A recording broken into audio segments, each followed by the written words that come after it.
school hadn't been going very long. You know, most schools, even back then, football practice started a week, I think it was, before school convened. And, yeah, the game, I don't know, second or third week of school. So I think we were coming up on our first game this particular week.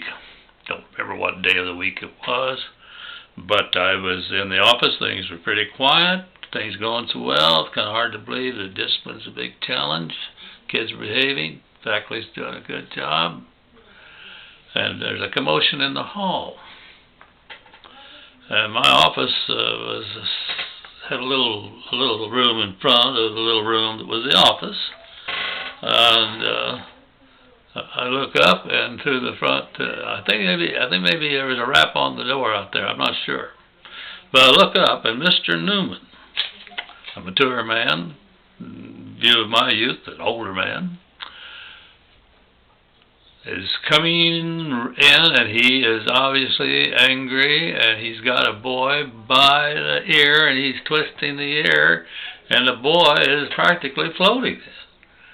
Looked like Mr. Newman was carrying him by his ear, but the truth was, I think that he was putting enough twist on the ear that the boy was on his tiptoes to reduce the strain on the ear. Well, it's almost a laughable scene, but I'm going to tell you right now, from the look on Mr. Newman's face and the pain on the boy's face, no time to laugh. Besides that, there wasn't any time period. Mr. Newman says, "This boy was in a bookcase in my study hall." Boy, he plopped him down on a chair and said, "And I think you will have something to say to him." Boy, he turned and was gone back up to take care of his study hall. Still didn't think it was time to laugh. So I studied the boy, knew him a little bit. Big, handsome lad, a junior, I believe, at that time. And I'd heard Coach Rusty McKee say that he was going to be a fine backfield man. So I said, "Kenneth, what were you doing in a bookcase in Mr. Newman's study hall?" "Well," he said, "I have 2 study halls in a row." And he said, "Mr. Betters was a teacher before," and he said, "I was in the bookcase, and he never figured out what was going on, so I just stayed." I thought, uh-oh. You should have known your teachers better than that.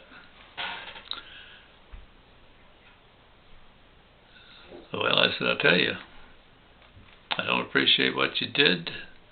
And you could tell Mr. Newman was really upset, and I'm not really upset and angry, but we're not going to have that kind of foolishness.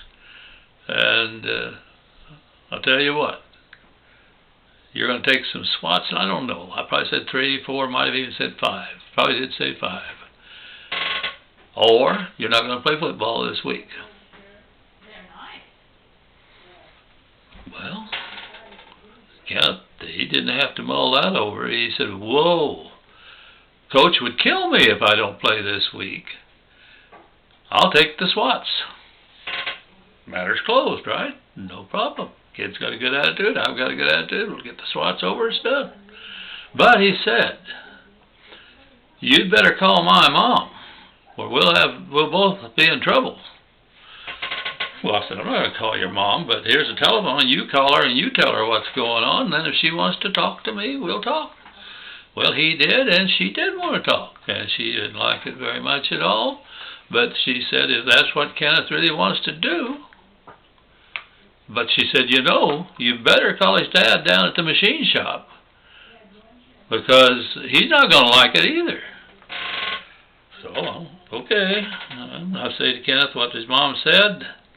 And, Kenneth, you call your dad and you tell them what's going on. He did, and Mr. Turner wanted to talk to me, so I get on the phone, and he said, "That doesn't make any sense to me to use a paddle on a grown boy." Well, I said, it doesn't matter to me. It's just that I'm going to make it very clear that we don't put up with that kind of foolishness around here anymore. And I'm perfectly happy to have you skip the football game. Kenneth said, let me have the phone back. So he and his dad talked some more. Puts his dad back on. He said, it doesn't make any sense to me, but it's what he wants to do. Go ahead and do the Swats. Well, did the Swats.